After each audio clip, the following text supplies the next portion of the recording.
زندگی میں انسان کو ہمیشہ اپنی سننی چاہیے، لوگوں کی نہیں۔ زندگی کا سفر خود طے کرنا پڑتا ہے۔ ایک انسان زیادہ بہتر جانتا ہے کہ اس کی خوشی اور سکون کس چیز میں ہے۔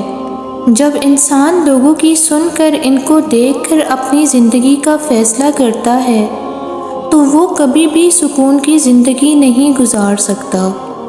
لوگ تو رائے دے کر چلے جاتے ہیں، پھر پیچھے صرف بے سکونی اور طویل سفر بچ جاتا ہے جو اس انسان نے لوگوں کے کہنے پر اپنے لیے منتخب کیا ہوتا ہے۔ انسان بھی عجیب ہے، وہ اللہ کے ڈر سے گناہ نہیں چھوڑتا، مگر لوگوں کی باتوں سے بچنے کے لیے گناہ ضرور کر لیتا ہے۔ وہ لوگوں کو دیکھتا ہے کہ لوگ کیا کہتے ہیں، مگر یہ نہیں دیکھتا کہ اللہ اس سے کیا کہہ رہا ہے۔ جب وہ اللہ کے فیصلے کو نہیں مانتا، پھر اس وقت اس پر اللہ کی ایسی پکڑ ہوتی ہے کہ وہ بے بس ہو کر گر جاتا ہے۔ لوگوں کی اکثریت آپ کے ساتھ مخلص نہیں ہوتی، بلکہ اپنی ضروریات سے مخلص ہوتی ہے۔ صرف ان کی ضروریات بدلنے سے ان کا اخلاص بدل جاتا ہے۔ فرمان مصطفیٰ صلی اللہ علیہ وآلہ وسلم ہے، مومن ایک سوراخ سے 2 بار نہیں ڈسا جاتا۔ یعنی یوں تو مومن بھولا بھالا اور سیدھا ہوتا ہے، لیکن سیدھے پن میں اس قدر غرق نہ ہو جائے کہ بار بار ایک ہی شخص سے یا ایک ہی موقع سے معاملہ ڈال کر نقصان اٹھاتا رہے۔ زندگی کے سفر میں ہر کوئی شجر سایہ دار نہیں ہوتا، لہٰذا توقعات ایک حد تک رکھا کریں، ورنہ امیدیں ٹوٹنے پر وجود ریزہ ریزہ ہو جاتا ہے۔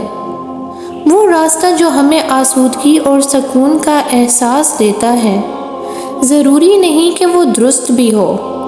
سراب ہمیشہ سے دلکش ہوا کرتے ہیں، اور جب تک ہمیں نفس کے اس فریب کا پتہ چلتا ہے، اس وقت واپس پلٹنے کی مہلت ہی ختم ہو چکی ہوتی ہے۔ اللہ پاک سے ہر وقت سلامتی ایمان کی دعا کرتے رہا کریں۔ جب انسان ڈپریشن کا شکار ہوتا ہے تو اپنی زندگی سے بیزار ہونے لگتا ہے، وہ اپنے آپ کو حقیر جاننے لگتا ہے، وہ سمجھتا ہے دنیا میں کوئی چیز اس کے لیے نہیں ہے، اپنے اندر بے اعتمادی پیدا کر لیتا ہے، افسردہ ہونے لگتا ہے، بلا وجہ کی فکر میں گم رہتا ہے، لوگوں سے الگ رہنا شروع کر دیتا ہے، علیحدگی پسند ہو جاتا ہے، اور پھر دیکھنے میں بیمار نظر آتا ہے۔ کبھی سر درد تو کبھی کمر درد، بالوں کا گرنا، تیزابیت تو اور پتہ نہیں کیسی کیسی بیماریوں میں خود کو ڈھال لیتا ہے، اور پھر اپنے آپ کو ختم کرنے کے بارے میں ہی سوچتے رہتا ہے۔ انسان جب ڈپریشن میں یہ سب برداشت کر رہا ہوتا ہے تو آس پاس کے لوگوں کو خبر ہی نہیں ہوتی کہ وہ کس پریشانی اور تکلیف سے گزر رہا ہے۔ سب کہنے سننے کی باتیں ہوتی ہیں۔ زندگی میں اتنا اچھا کوئی نہیں ہوتا کہ اپنی پرسکون اور دلکش زندگی اور خوشیاں چھوڑ کے آپ کے برے وقت میں آپ کے ساتھ کھڑا ہو۔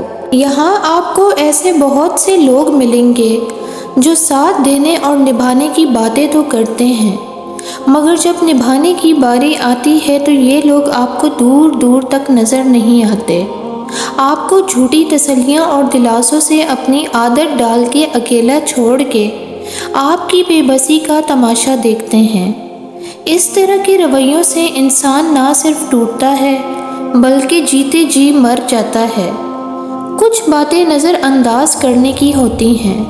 اگر آپ ہر بات پر سٹینڈ لیں گے تو پھر آپ عنقریب ایک ناپسندیدہ شخص بن جائیں گے۔ ہر شخص کی ہر بات اس قابل نہیں ہوتی کہ اس کا جواب دیا جائے، لہٰذا اس نفاق برے معاشرے میں بہت سی ناگوار چیزوں کو نظر انداز کرنے کی مشق جاری رکھیں۔ کوئی آزمائش خالی ہاتھ نہیں جاتی، انسان پر سے کبھی صلہ دے جاتی ہے، کبھی ٹل جاتی ہے، کبھی اللہ کے ہاں مقبولیت دے جاتی ہے اور کبھی دعا کرنے کا سلیقہ دے جاتی ہے۔ اللہ جو آزمائشیں بندے پہ ڈالتا ہے ان میں سے کوئی ایک بھی انسان کو خسارے میں نہیں ڈالتی۔ زبان پہ شکر رکھیں، اللہ بڑا مہربان ہے۔ بہترین زندگی جینے کے لیے اس حقیقت کو تسلیم کرنا پڑتا ہے کہ سب کو سب کچھ نہیں مل سکتا۔ اگر دروازہ پتھر کا ہو تو دستک ریاضت ہے، لیکن دروازے کے پیچھے پتھر ہو تو دستک حماقت ہے۔ اللہ آپ کے اعمال کا بدلہ دینے کے لیے زمین پر نہیں آیا کرتا۔ آپ کے مال اور اولاد کو آپ کی آزمائش بنا کر ہی سارے بدلے چکتا کر دیتا ہے۔ آپ دنیا والوں کو حقارت سے دیکھتے ہیں تو وہ آپ کو ٹھوکریں لگوا کر انہی دنیا والوں کا سہارا لینے پر مجبور کر دیتا ہے۔